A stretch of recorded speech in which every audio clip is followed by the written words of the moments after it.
ছাত্ৰ-ছাত্ৰীসকল, আজি মই তোমালোকৰ বাবে কেইটামান জতুৱা ঠাঁচৰ বাক্য ৰচনা লৈ আহিছোঁ।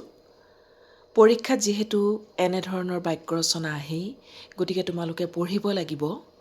আৰু মই যিকেইটা উল্লেখ কৰিম, সেইকেইটাই যে আহিব তেনেকুৱা কথা নহয়। তাতকৈ বেছিকৈ পঢ়িব লাগিব বা পঢ়ি থ'ব লাগিব। মই যিকেইটা বাক্য ৰচনা তোমালোকৰ কাৰণে লৈ আহিছোঁ, এবাৰ শুনাচোন। কাণে কাণ মাৰি। কাণে কাণ মাৰি অৰ্থ হৈছে যেনে তেনে বা টনাটনিকৈ। আমি বাক্যটো এনেধৰণেৰে লিখিব পাৰোঁ।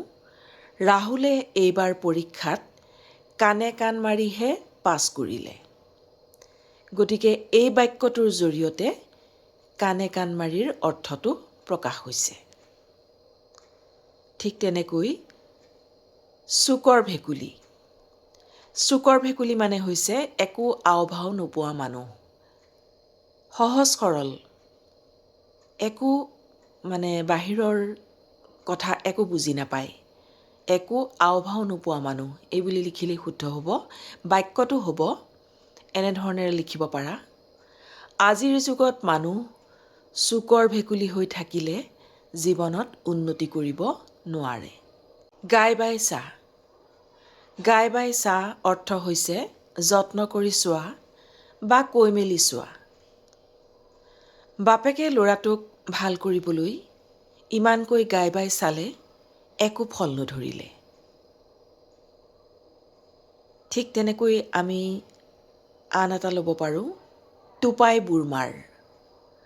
টোপাই বুৰ-মাৰ মানে হৈছে একেবাৰে মিছা কথা কোৱা।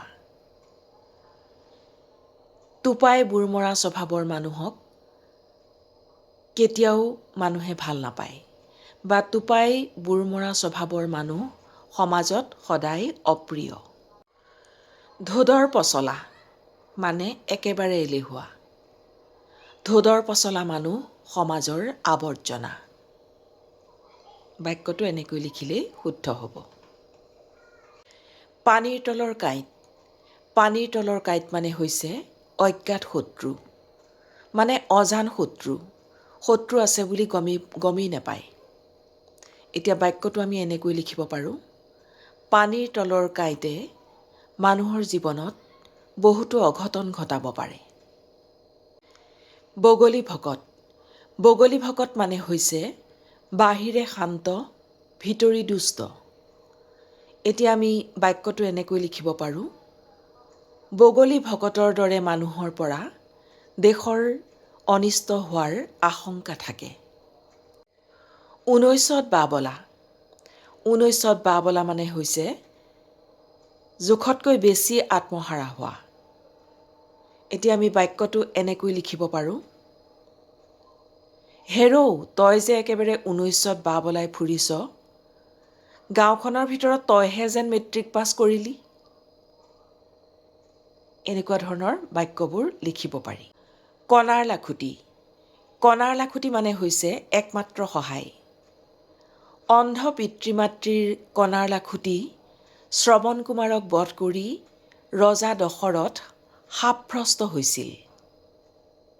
আকৌ কৈছোঁ, অন্ধ পিতৃ-মাতৃৰ কণাৰ লাখুটি শ্ৰৱণ কুমাৰক বধ কৰি ৰজা দশৰথ শাপভ্ৰষ্ট হৈছিল বা শাপভ্ৰষ্ট হৈছিল।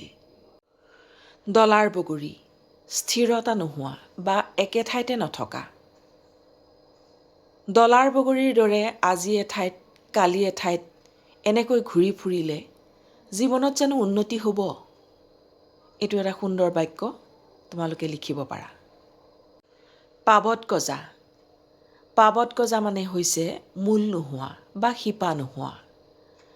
দেশত বহুতো পাবত গজা নেতাৰ সৃষ্টি হৈ বৰ্তমান ৰাইজৰ অথন্তৰহে ঘটাইছে। জয়দেউ কাকুতি। জয়দেউ কাকুতি মানে হৈছে একাগ্ৰভাৱে কাকুতি মিনতি কৰা। বাক্যটো এনেধৰণেৰে লিখিব পাৰি।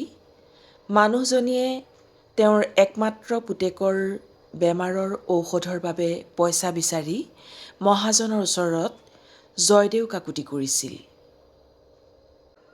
আজিলৈ এইকেইটা জতুৱা ঠাঁচৰ বাক্য ৰচনাকে তোমালোকলৈ আগবঢ়ালোঁ। আৰু যদি কিবা জানিবলগীয়া আছে তেতিয়াহ'লে মোক জনাবা। মই যিমান পাৰোঁ তোমালোকৰ উত্তৰসমূহ দিবলৈ যত্ন কৰিম। ধন্যবাদ।